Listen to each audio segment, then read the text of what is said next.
दोस्तों, अगर आप भी एक सीनियर सिटीजन हैं या आपके परिवार में कोई ऐसा सदस्य है जो सीनियर सिटीजन की श्रेणी में आता है, तो आज की यह वीडियो आपके लिए बेहद महत्वपूर्ण होने वाली है।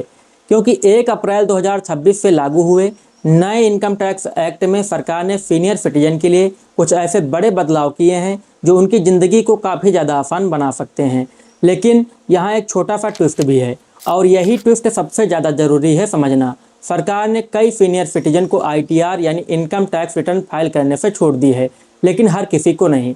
कुछ खास शर्तें रखी गई हैं, और अगर आप उन शर्तों को पूरा करते हैं तो हो सकता है आपको ज़िंदगी में कभी भी ITR फाइल करने की ज़रूरत ही ना पड़े। जी हाँ, आपने सही सुना। बस आपको एक बार बैंक में जाकर एक फॉर्म भरना है और उसके बाद आपकी यह जिम्मेदारी खत्म हो सकती है। अब सवाल उठता है, ये कौन सा फॉर्म है, कौन लोग इसके लिए एलिजिबल हैं और किन शर्तों को पूरा करना ज़रूरी है। आज की इस वीडियो में हम यही सब कुछ विस्तार से समझेंगे, बिल्कुल आसान भाषा में, ताकि आपको कहीं भी कोई कन्फ्यूजन न रहे। नमस्कार दोस्तों, मेरा नाम है मनोज और आप देख रहे हैं MS फाइनेंस चैनल। तो चलिए बिना समय गंवाए इस वीडियो को शुरू करते हैं।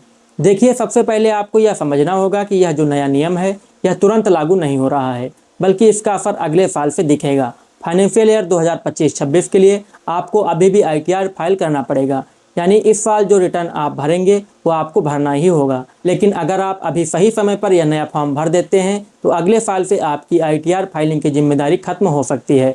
अब यहाँ एक और ज़रूरी बात समझिए, यह सुविधा हर सीनियर सिटीजन के लिए नहीं है, केवल स्पेसिफाइड सीनियर सिटीजन्स के लिए है।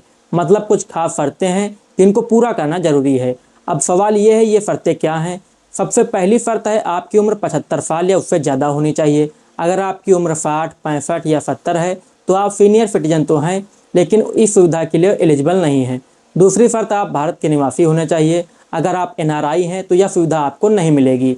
अब अगर आपने ये दोनों शर्तें पूरी कर ली तो आप स्पेसिफाइड सीनियर सिटीजन की श्रेणी में आ जाते हैं। लेकिन कहानी यहीं खत्म नहीं होती। अब तीसरी और सबसे महत्वपूर्ण शर्त आती है आपकी इनकम का सोर्स। आपकी इनकम सिर्फ 2 जगह से आनी चाहिए। पहला है पेंशन, दूसरा है इंटरेस्ट इनकम। और इंटरेस्ट इनकम भी किसी और बैंक से नहीं, बल्कि सिर्फ एक बैंक से होनी चाहिए। यानी आपकी FD भी उसी बैंक से हो, आपका सेविंग अकाउंट भी उसी बैंक में हो और आपका सारा ब्याज उसी बैंक से आए। अगर आपकी इनकम इन तीनों से अलग है, जैसे कि बिजनेस, रेंट या प्रॉपर्टी सेल, तो आप इस स्कीम के लिए एलिजिबल नहीं होंगे। अब यहाँ एक और छोटी लेकिन महत्वपूर्ण बात, वो बैंक भी एक स्पेसिफाइड बैंक होना चाहिए, यानी सरकारी बैंक होना चाहिए, जैसे SBI, PNB, bank of Baroda आदि।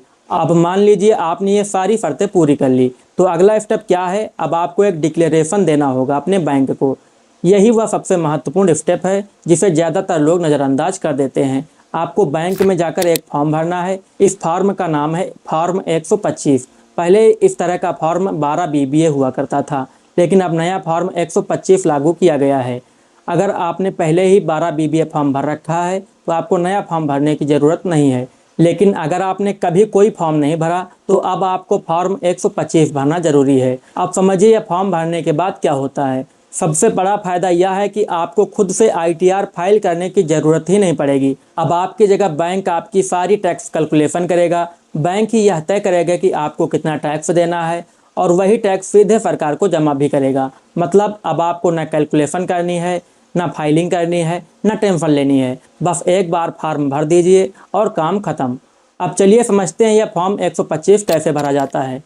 सबसे पहले आपको अपना नाम लिखना है, फिर अपना पूरा एड्रेस डालना है, उसके बाद पैन नंबर डालना है, फिर डेट ऑफ बर्थ लिखनी है ताकि आपकी उम्र वेरीफाई हो सके। इसके बाद टैक्स ईयर डालना है जो कि 2026-27 होगा। फिर अपनी email ID डालनी है, मोबाइल नंबर डालना है और कंट्री कोड में +91 लिखना है।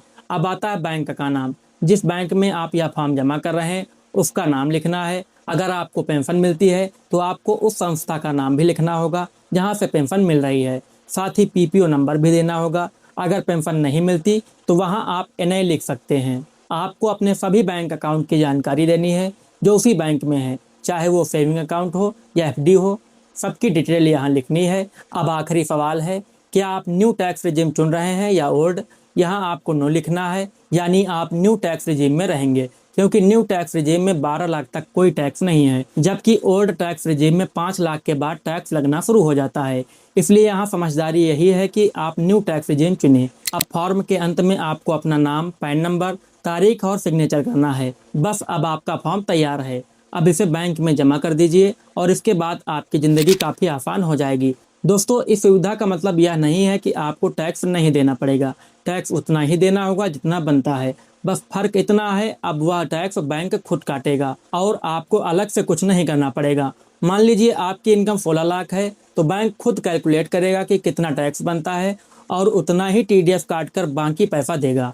इस तरह न ज़्यादा टैक्स कटेगा न कम, सब कुछ ऑटोमेटिक होगा। तो दोस्तों, कुल मिलाकर अगर आप 75 साल से ज़्यादा की उम्र के हैं, रेसिडेंट इंडियन है और आपकी इनकम सिर्फ पेंशन और एक बैंक के ब्याज से आती है, तो यह नियम आपके लिए बहुत फायदेमंद है। बस एक बार फॉर्म 125 भर दीजिए और आईटीआर फाइलिंग के झंझट से छुटकारा पा लीजिए। उम्मीद है कि आपको यह जानकारी समझ में आई होगी और अगर आई है तो इसे अपने परिवार के सीनियर सिटीजन तक जरूर पहुँचाएँ ताकि उन्हें भी इसका फायदा मिल सके। धन्यवाद।